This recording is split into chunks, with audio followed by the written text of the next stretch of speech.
창세기 19장 12절부터 22절입니다. 제가 읽겠습니다. 그 두 사람이 롯에게 말하였다. 식구들이 여기에 더 있습니까? 사이들이나 아들들이나 딸들이나 딸린 가족들이 이 성 안에 더 있습니까? 그들을 다 성 바깥으로 데리고 나가십시오. 우리는 지금 이곳을 멸하려고 합니다. 이 성 안에 있는 사람들을 규탄하는 크나큰 울부짖음이 주님 앞에 이르렀으므로 주님께서 소돔을 멸하시려고 우리를 보내셨습니다. 롯이 나가서 자기 딸들과 약혼한 사위감들에게 이 사실을 알렸다. 롯이 그들에게 말하였다. 서두르게 이 성을 빠져나가야 하네. 주님께서 이 성을 곧 멸하실 걸세. 그러나 그의 사위감들은 그가 농담을 한다고 생각하였다. 동틀 무렵에 천사들이 롯을 재촉하여 말하였다. 서두르시오. 여기에 있는 부인과 두 딸을 데리고 여기를 떠나시오. 꾸물거리고 있다가는 이 성이 벌을 받을 때 함께 죽고 말 것이오. 그런데도 롯이 꾸물거리자 그 두 사람을 롯과 그의 아내와 두 딸의 손을 잡아 끌어서 성 바깥으로 안전하게 대피시켰다. 주님께서 롯의 가족에게 자비를 베푸신 것이다. 그 두 사람이 롯의 가족을 성 바깥으로 이끌어내자마자 그 가운데 한 사람이 롯의 가족에게 말하였다. 어서 피하여 목숨을 건지시오. 뒤를 돌아보거나 둘에 머무르거나 하지 말고 저 산으로 도피하시오. 그렇게 하지 않으면 죽고 말 것이오. 이때 롯이 그들에게 말하였다. 다른 길을 말씀해 주시기 바랍니다. 두 분께서는 이 종을 좋게 보시고 저에게 크나큰 은혜를 베푸셔서 저의 목숨을 구해 주셨습니다. 그러나 제가 저 산까지 도피해 가다가는 이 재난을 피하지 못하고 죽게 될까 두렵습니다. 보십시오. 저기 작은 성이 하나 있습니다. 저 성이면 가까워서 피할 만합니다. 그러니 그리로 피하게 하여 주십시오. 아주 작은 성이 아닙니까? 거기로 가면 제 목숨이 안전할 것입니다. 그 사람이 롯에게 말하였다. 좋소, 내가 그 청을 들어주겠소. 저 성은 멸하지 않겠소. 당신네가 거기에 이르기까지는 내가 아무 일도 하지 않을 터이니 빨리 그리로 가시오. 롯이 그 성을 작다고 하였으므로 사람들은 그 성의 이름을 소알이라고 하였다. 이제 하나님의 천사들이 소돔의 악행을 이제 직접 경험합니다.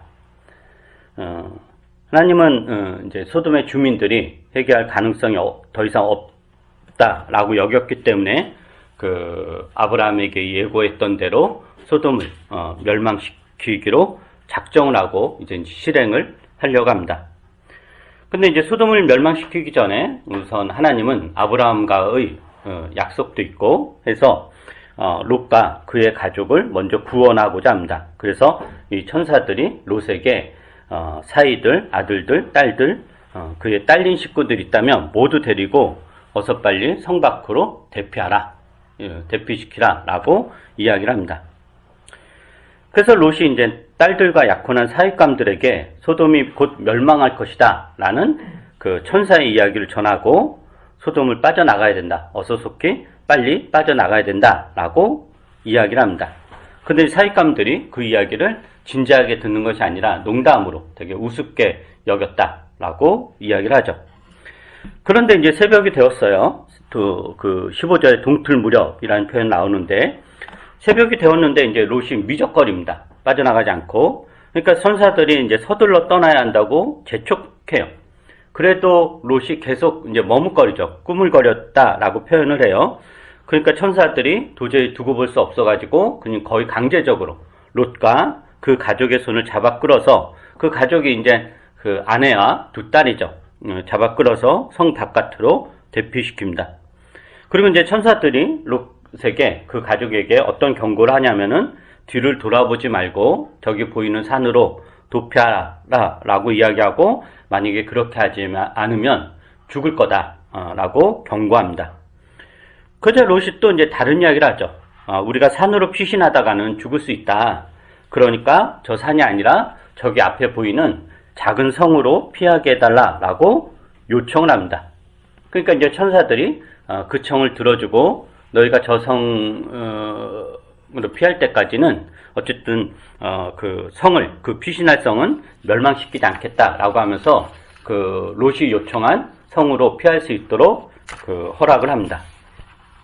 이게 이제 오늘 본문 이야기예요. 근데 오늘 본문의 분위기를 한번 보세요. 이 분위기를 보면은 어떤가? 우선은 하나님께서 소돔을 제하기 극심해서 멸망시키기로 작정을 했다라는 거죠. 13절에 보면은 이 성 안에 있는 사람들을 규탄하는 크나큰 울부짖음이 주님 앞에 이르렀다라고 그래요.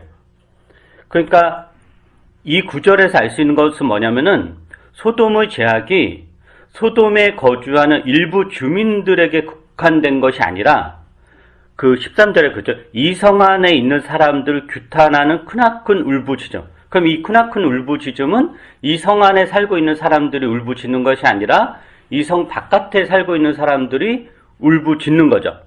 그래서 이런 맥락에서 소돔의 죄악은 소돔에 거주하는 모든 주민들이, 즉 일부가 연루된 게 아니라 모든 주민들이 연루되었다라는 것을 볼 수 있습니다. 그리고 이 크나큰 울부짖음은 소돔 주민들로 인해 고통을 당하는 그 주변 사람들의 울부짖음이었다. 그게 구체적으로 어떤 정황인지 모르지만 소돔 안에 살고 있는 사람의 울부짖음이 아니라 소돔 바깥에 살고 있는 사람들이 소돔 사람들로 인해 큰 고통을 당했고 그로 인한 울부짖음이 크나컸다라는 이야기입니다. 그래서 이제 주님이 소돔을 멸망시키기로 하는데 단 롯과 그 가족만큼은 구원하기로 합니다. 그래서 이제 천사들이 롯을 찾아와서 소돔의 멸망을 고지하고 소돔에서 이제 신속하게 빠져나갈 것을 요구하죠. 그런데 우리가 생각해 볼 것은 뭐냐면은 롯이 천사들의 이 소돔 멸망 고지를 어떻게 들었을까? 이제 소돔을 하나님이 멸망시키기로, 진멸하기로 작정했다라고 그랬을 때 이 롯이 그 말을 온전히 믿었을까? 아니면 반은 믿고 반은 의심했을까? 아니면 불신했을까라는 거예요. 그런데 딸들과 약혼한 사윗감들에게 소돔 멸망과 관련된 이야기를 하고 어서 서둘러 피해야 된다. 곧 이 성이 멸망할 거다라는 이야기를 하잖아요. 그런 이야기를 하는 것을 보면은 롯은 천사들의 말을 확실하게 믿었다라는 것을 알 수 있습니다. 반신반의하거나 불신하지 않고 천사들의 말을 전적으로 신뢰했다. 즉 하나님이 소돔을 곧 멸망시킬 것이다 라는 그것을 확실히 믿었던 것을 알 수 있습니다. 그런데 이제 본문의 분위기는 소돔에서 빠져나가는 것과 즉 소돔을 탈출해야 되잖아요. 그것과 관련해서 롯은 매우 소극적인 태도를 보이고 오히려 천사들이 적극적으로 롯과 그 가족을 소돔에서 탈출시키죠. 그러니까 롯은 소돔이 멸망할 거다. 곧 다 소돔 안에 살고 있는 모든 사람들이 다 심판을 받아 죽을 것이다 라는 것을 확실하게 알고 있었음에도 불구하고 그리고 자기들이 계속 소돔에 머물고 있다가는 자기들도 그렇게 죽음을 당할 것이다 라는 것을 알고 있음에도 불구하고 그걸 믿었음에도 불구하고 소돔을 빠져나오는 것에 대해 계속 미적거리고 그리고 천사들은 이러한 롯과 그 가족에 대한 답답한 마음으로 거의 손으로 잡고 끌고 나갔다고 그랬잖아요. 거의 강제적으로 소돔을 탈출을 시킵니다. 그 14절에 보면 이런 이야기 하죠. 롯이 사윗감들에게 소돔 멸망을 이야기하면서 서둘러야 된다라고 해요. 서둘러야 된다. 사윗감들에게는. 근데 사윗감들 롯의 말을 농담으로 알아들어요. 그런데 15절에 보면 또 동틀 무렵에 천사들이 롯을 재촉하여 말하였다라고 하고 서두르시오라고 하고 꾸물거리고 있다. 이런 표현이에요. 그러니까 재촉하다, 서두르시오, 꾸물거리고 있다가는 이성이 벌을 받을 때 함께 죽고 말 그 굉장히 급박한 상황으로 천사들은 이야기를 하는 거예요. 그러니까 천사들이 굉장히 다급한 상황인 거죠. 당장 멸망을 목전에 둔 상황에서 빨리 성을 빠져나와야 되는데 그런데 롯이 무슨 이유인지 몰라도 계속 이제 꾸물거리고 있었다는 거예요. 소돔성을 빠져나오려고 하지 않았다는 거죠. 그러니까 천사들이 계속 재촉을 한 거죠. 그런데 이렇게까지 재촉을 하면 말을 알아듣고 이제 천사들을 따라 나서야 되는데 본문을 보면 롯이 여전히 꾸물거렸다라는 거예요. 그래서 천사들이 보다 못해서 롯과 그의 아내와 두 딸의 손을 잡아 끌었다라고 표현해요. 거의 강제적으로 데리고 나오는 거죠. 그래서 성 바깥으로 대피시켰다라는 거예요. 그러니까 소돔에서 나가지 않으려는 롯과 그 가족을 천사들이 하도 답답해서 손을 잡고 끌고 나갔다는 게 이 본문의 그 분위기인 거예요. 그럼 우리가 이제 이유가 뭘까라는 거예요. 롯은 소돔이 멸망할 거다라는 걸 확실하게 알았단 말이죠. 확실하게. 근데도 이렇게 나오지 않는 꾸물거린 이유가 뭘까라는 거예요. 본문은 이제 그 정확한 이유는 나오지 않아요. 추측을 하면 대략 두 가지로 추측할 수 있는데, 첫째는 우선 사익감들과 같이 가려고 이렇게 꾸물거린 것이 아닌가라는 생각을 할 수 있습니다. 사익감들이 소돔 멸망에 대한 이야기를 농담으로 알아듣고 무시를 했잖아요. 그러니까 어떻게 해서든지 이들 데리고 나가려면 설득을 해야 되니까 시간이 많이 필요하잖아요. 그러니까 천사들에게 좀 가만히 있어라, 가만히 좀 쟤네들 좀 어떻게 좀 하고 데리고 뭐 이런 식의 그 맥락에서 꾸물거린 것은 아닐까라고 추측을 해볼 수 있어요. 그런데 이런 추측은 별로 개연성이 없습니다. 왜냐하면은 본문에 보면은 롯의 행동을 꾸물거렸다라고 표현을 여러 번 해요. 그리고 천사들이 롯을 재촉하였다라고 표현하고, 근데 만약에 사익감들을 설득하지 못해서 롯이 소돔 나가는 것을 미루었다면 롯의 어떤 행동에 대해서 꾸물거렸다라는 표현을 사용하지 않았을 거예요. 꾸물거렸다는 것은 어떤 뜻이냐면은 민기적 거렸다, 망설였다, 거기 가야 되는데 가기 싫어서 계속 미루었다, 이런 뜻이에요. 근데 사익감들을 어떻게 해서든지 설득해서 데리고 나가려는 적극적인 마음이었다면 꾸물거렸다라는 표현을 쓰지 않고 다른 표현을 썼을 거예요. 그래서 무슨 사익감들을 설득해서 데리고 나가려고 꾸물거렸다라는 것은 별로 설득력이 없습니다. 그렇다면 이제 좀 더 설득력 있는 추측은 뭐냐면은, 아마도 롯은 소돔을 떠나는 것에 대한 아쉬움, 혹은 소돔에서 이루어 놓은 부와 재산, 그 토대, 그 터전들이 그거에 대한 아까움, 안타까움, 그걸 두고 가야 된다는 것에 대한 그 상실감이 엄청나게 컸을 것 같습니다. 롯에게 소돔은 어떤 성이었죠?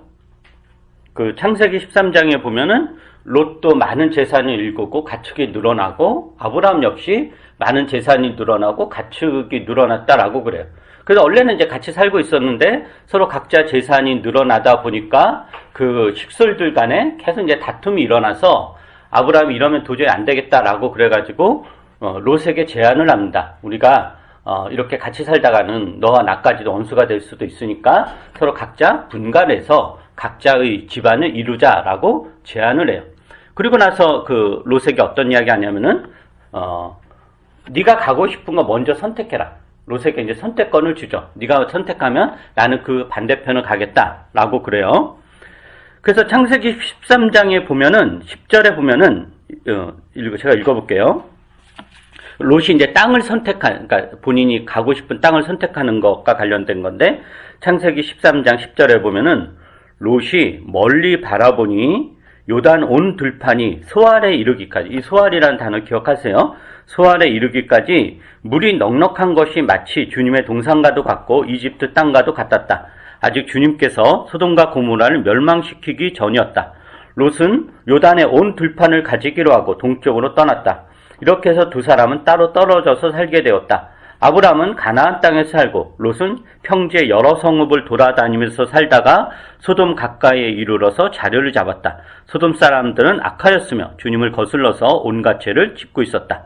자, 롯이 소돔을 선택한 이유는 뭐죠? 소돔이 요단 그쪽에 이제 속해 있었던 도시예요. 어떻게 표현하냐면은 요단 온 들판이 소알에 이르기까지, 그러니까 소돔까지 포함한 거죠. 주님의 동산과도 같고 이집트 땅과도 같았다. 여기서 이집트 땅이라는 것은 풍요로운 땅, 기름진 땅을 이야기하는 거예요. 굉장히 그러니까 그러니까 번성한 이런 풍요로운 그런 땅인 거죠. 그러니까 롯에게 소돔은 비옥한 땅이었고 풍요로운 도시였어요. 그러나 반면에 이 소돔 사람들은 악하였고 온갖 죄를 짓고 있었다. 근데 롯이 자기가 살 곳을 선택하는 데 있어서 소돔은 이중적인 국면이 있잖아요. 풍요로운 도시예요. 근데 풍요로운 도시인 반면에 그 소돔 사람도 온갖 죄를 저질러서 악한 일을 일삼고 주님께 거스르는. 근데 롯은 그 소돔을 선택한 기준이 주님 앞에 죄를 짓는다, 악한 일을 한다, 이것이 아니라 소돔의 풍요로움, 그거에 근거에 끌려서 소돔의 죄악을 그냥 나는 그게 나랑 무슨 상관이란 말인가? 나만 바로 살면 되지. 나만 똑바로 살면 되지. 라는 마음을 가지고 소돔을 선택했을 것입니다. 그러니까 롯은 소돔을 사랑한 거죠. 그리고 또 롯이 소돔을 사랑한 또 하나의 증거가 뭐가 있냐면은 롯에게 이제 2명의 딸이 있었잖아요. 2명의 딸은 이제 시집을 가야 되는 자기 부족에게 안 보내죠. 소돔 사람을 사익감으로 택했다라고 그래요. 그러니까 이 말은 뭐냐면은 롯이 소돔에서 완전히 정착하기를 원했다라는 뜻이에요. 완전히 정착하기를. 그러니까 소돔을 터전 삼아서 자신의 가문을 세워나가기 원한 거죠. 이게 롯의 원대한 계획인 거예요. 이러했기 때문에 하나님이 소돔을 멸망시킨다는 것, 그래서 어쩔 수 없이 소돔을 떠나야 살 수 있다는 것. 그러나 소돔에서 읽은 모든 재산, 터전을 포기하고 빈손으로 떠난다는 것은 정말 받아들이기 힘들었을 거다라는 거죠. 이런 맥락에서 롯의 머뭇거림, 꾸물거림의 그 이유를 여기에서 찾을 수 있습니다.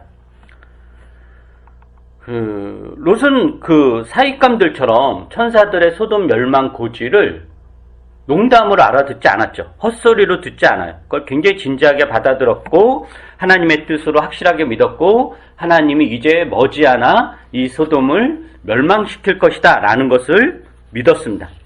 그러나 소돔에서 읽은 모든 것을 놔두고 소돔을 빠져나오기에는 마음이 편치가 않죠.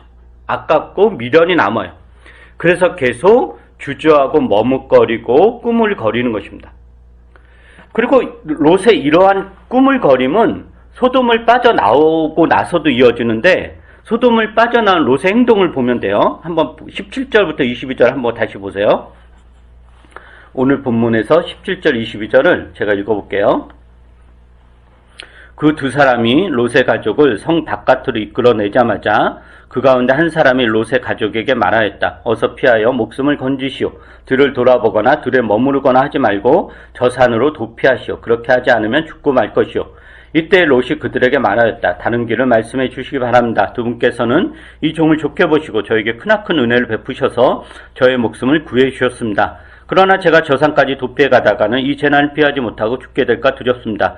보십시오. 저기 작은 상이 하나 있습니다. 저 성이면 가까워서 피할 만합니다. 그러니 그리로 피하게 하여 주십시오. 아주 작은 성이 아닙니까? 거기로 가면 제 목숨이 안전할 것입니다. 그 사람이 롯에게 말하였다. 좋소. 내가 그 청을 들어주겠소. 저 성은 멸하지 않겠소. 당신네가 거기에 이르기까지는 내가 아무 일도 하지 않을 터이니 빨리 그리로 가시오. 롯이 그 성을 작다고 하였으므로 사람들은 그 성의 이름을 소알이라고 하였다. 천사들이 롯에게 도피처를 구체적으로 알려주죠. 그냥 끄집어내는 게 아니라 저 산으로 가라. 목적지를 분명하게 알려줘요.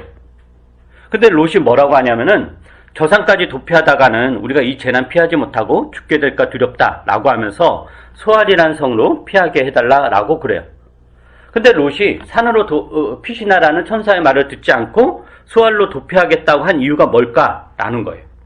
진짜 롯의 말대로 산으로 도망치다가는 재난을 피하지 못하고 죽을까 염려가 돼서 롯이 소알을 선택한 건가? 라는 거예요. 사실 그렇지 않아요. 왜냐하면은 이 산은 소돔의 멸망을 고지한 천사들이 롯에게 도피처로 제공한 장소예요. 그럼 당연히 천사들이 하나님이 이 소돔을 멸망시키고 롯을 구하겠다고 이 산이라는 그 어떤 산을 도피처로 삼아 주셨다면 그 산에 당도하기까지는 멸망시키지 않거나 롯의 가족을 온전히 보존할 거 아니에요. 그건 너무도 상식적이고 당연한 건데 롯이 그것을 거부한다라는 거예요. 거부한다. 즉 하나님의 이러한 보호를 거절하고 자신이 스스로 피난처를 정해요. 근데 롯이 정한 피난처가 어디냐면은 소알이라는 작은 도시였다. 산이 아니라 작은 성이다라는 거예요. 근데 이 소알이 어떤 도시냐면은 아까 이제 창세기 13장 10절에 보면은 롯이 멀리 바라보니 요단 온 들판이 소알에 이르기까지 물이 넉넉한 것이 마치 주님의 동산과도 같고 이집트 땅과도 같았다. 아직 주님께서 소돔과 고모라를 멸망시키시기 전이었다. 그러니까 소알은 넓은 범위로 따지면 소돔에 속한 지역이에요. 소돔의 영향권 하에 든 지역인 거죠. 예를 들면 소돔을 만약에 서울이라고 하면은 소알은 수도권에 속한 작은 도시, 뭐 성남이라든가 부천이라든가 일산 이런 거죠. 그러니까 이게 서울은 아니지만 우리가 이제 수도권이라고 이렇게 이야기하는 거잖아요. 그러니까 롯이 하나님이 제공한 피신처를 거부하고 소아를 피신처로 삼겠다라고 한 것은 소돔에 대한 미련이 계속 남아있는 거예요. 인간의 욕심, 미련함이 끝이 없는 거죠. 소돔을 빠져나왔어도 여전히 머뭇거리고 꿈을 거리는 것입니다. 그러자 이제 천사들이 어떻게 반응하냐면은 21절에 이렇게 나와요. 좋소, 내가 그 청을 들어주겠소. 저 성은 멸하지 않겠소. 당신네가 거기에 이르기까지는 내가 아무 일도 하지 않을 터이니 빨리 그리로 가시오 라고 그래요.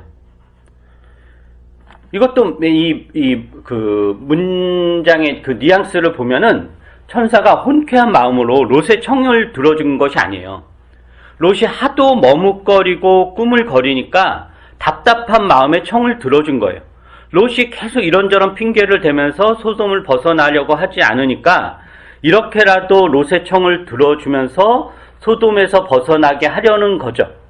그렇기 때문에 롯과 그 가족이 소돔에서 구원받은 것은 롯 덕분에 이루어진 것이 아니라 천사들의 이러한 집요한 노력으로 이루어진 것이다 라는 것을 우리가 알 수 있습니다. 그럼 이제 이 롯을 우리가 이제 어떤 사람으로 봐야 될까? 그리고 이 롯의 태도가 우리에게 주는 교훈은 무엇일까? 라는 것을 간단하게 살펴보고 오늘 말씀을 마무리하려고 합니다. 신약 성경은 롯을 어떻게 평가하냐면은 의인으로 이야기합니다. 베드로후서 2장을 볼까요? 베드로후서 2장.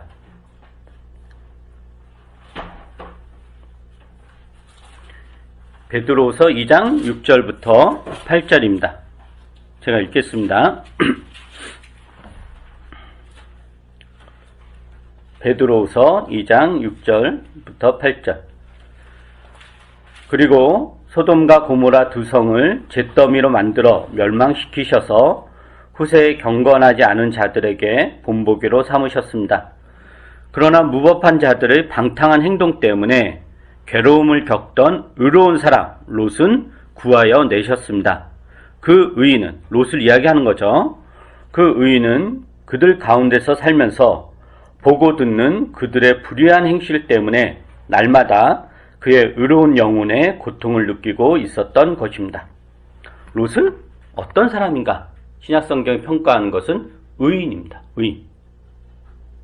근데 어떤 맥락에서 의인이냐라고 그랬을 때 소돔성에 살면서 소돔 주민들의 악행과 불의한 행실로 인해서 늘 괴로움을 겪고 있었다라는 거예요. 늘 괴로움. 그러니까 그것이 옳지 않다라는 것을 롯은 분명하게 알고 있는 거죠. 그러니까 롯은 소돔에 살면서 소돔의 죄악에 전혀 동참하지 않았고 오히려 그들에 대해서 비판적인 견해를 가지고 그들의 죄악으로 인해서 고통 가운데 살고 있었다라는 거예요. 롯이 의인이다라는 것은 여기까지예요. 여기까지. 롯은 소돔의 죄악에 동참하지 않고 오히려 괴로워했지만 동시에 소돔에서 누리는 풍요로움은 잃어버리고 싶지 않았을 것입니다. 그러니까 괴로워할 뿐 그것을 개선하기 위해서 적극적으로 나서거나 움직이거나 행동하지는 않았던 것입니다. 왜냐하면 그렇게 되면 자기가 누리는 풍요로움이 무너질 수도 있으니까. 이게 이제 롯의 상태인 것입니다. 소돔의 죄악으로 인해서 그토록 고통을 받았다면 소돔을 떠나서 다른 곳에서 정착하고 살 수도 있었죠. 그 정도 충분한 재력이 되고 능력도 돼요. 근데 롯은 그렇게 하지 않았다라는 거예요. 즉 소돔의 죄악으로 인해 고통받으면서도 또 한편으로는 소돔에서 누리는 풍요로움, 소돔에서 쌓은 재물 등은 좋아했던 것입니다. 이게 롯의 의인됨입니다. 의인됨의 한계이기도 하죠. 그렇기 때문에 롯은 소돔의 죄악으로 인해 괴로워한 의인이었지만 영향력은 전혀 없는 의인이었습니다. 그 오늘 읽은 본문에서도 롯이 천사들의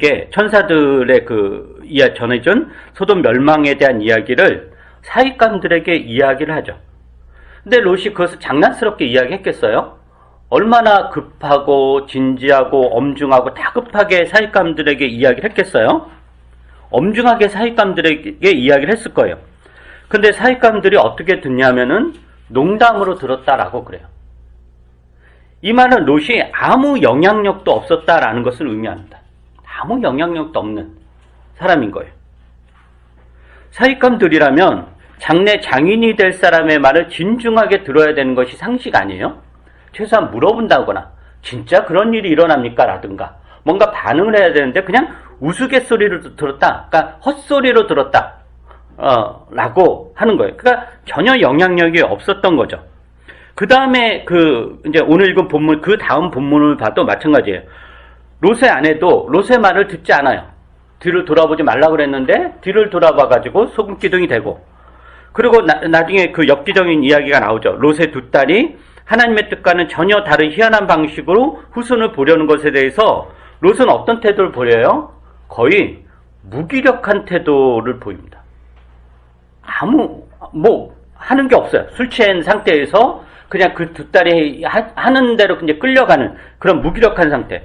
그래서 이런 것을 보면은 롯은 그저 혼자서 소돔을 제하게 대해 고통스러워 했을 뿐이지 아무 영향력도 없는 의인에 불과했습니다. 그러니까 어떻게 보면 롯은 그저 착한 사람이었을 거예요. 그러나 하나님 나라 백성으로서의 가치관을 확고하게 가지고 그것을 힘차게 지켜나가고자 애썼던 사람은 아닐 것입니다. 그래서 이런 맥락에서 우리가 세상의 어떤 제약 등에 대해서 괴로워하는 것, 그것에 대해서 옳지 않다고 여기는 것으로 우리의 의인됨이 증명되는 것은 아닙니다. 세상의 제약에 참여하지 않고 괴로워하는 것으로 하나님 나라 백성으로 제대로 살고 있다라고 할 수 없습니다. 세상의 제약에 괴로워하고 고통스럽다면 그것을 개선하기 위한 노력을 나름대로 해야 됩니다. 즉, 내가 하나님 나라 백성이라면 하나님 나라 백성으로서 어떤 영향력이 있어야 됩니다. 영향력이라는 건 다른 말로 힘이거든요. 힘? 파워가 있어야 된다라는 거예요. 근데 영향력은 우리가 흔히 오해하기를 타인을 변화시키는 능력, 타인의 변화를 가져올 수 있는 힘이라고 생각하는데 그것은 부차적인 거고요. 그거는 있어도 그만 없어, 그건 부차적인 거고, 우선적으로 영향력, 힘이라는 것은 나 스스로 하나님의 뜻대로 살아갈 강한 힘이 있느냐 없느냐와 관련된 거예요. 이것은 이제 믿음이라고 표현하죠. 예수 그리스도나 사도 바울도 타인을 늘 변화시키지 못했습니다. 그죠? 사역이 좌절된 경우도 많았고, 배신을 하는 사람도 많았고, 그리고 예수 그리스도의 사역이나 사도 바울의 사역도 배척을 당하기도 했죠. 즉, 타인을 변화시키지 못했다는 거예요. 사도 바울의 사역도 그렇고, 예수님의 사역도 그렇고. 그러나 예수 그리스도의 삶과 사도 바울의 삶이 영향력이 있다라는 것은 그들이 자신들이 추구하는 삶에 대해서 충실했고 그것을 지키기 위해 가열차게 노력하며 애를 썼다라는 것. 즉, 삶에 있어서 머뭇거리거나 주저하지 않았다라는 것입니다. 이게 영향력입니다. 롯은 그러한 것이 전혀 없었던, 그저 착하기만 할 뿐 아무 영향력도 없는 의인에 불과했고, 이것이 우리에게 주는 교훈이 무엇인가 라는 것을 오늘 본문을 통해서 여러분들이 놓치지 말기를 바랍니다. 기도하겠습니다.